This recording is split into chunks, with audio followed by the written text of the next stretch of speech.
à essayer de trouver une brèche.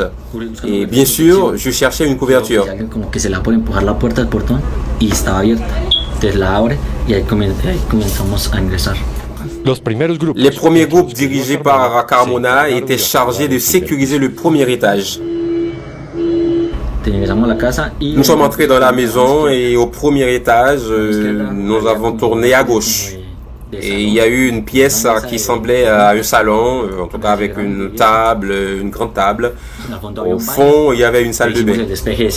Ils ont découvert plusieurs policiers. Au lieu de leur faire face, mais ils se sont cachés.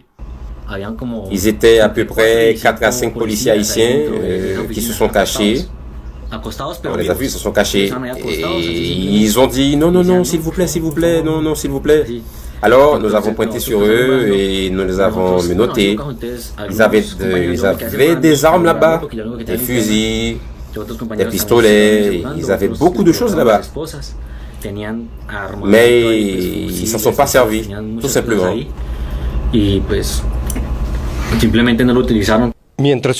Alors que ses camarades sécurisaient au premier étage, le groupe Delta avait pour mission d'avancer au deuxième étage et de chercher le président Moïse. Ce groupe Delta était composé de meilleurs soldats qui en Colombie faisaient partie du commandement spécial de l'armée contre les barons de la drogue. Ce qui est arrivé, c'est que cette équipe appartient à la société Delta, du bloc de recherche en Colombie. Alors, ils ont été les plus expérimentés. Au deuxième étage, ils ont trouvé 2 chambres. Franco et les soldats de Palacios sont allés à celle de droite, qui avait la porte ouverte et il n'y avait personne. Quand nous sommes entrés dans cette pièce, on a vu une salle de bain, un lit, mais il n'y avait personne.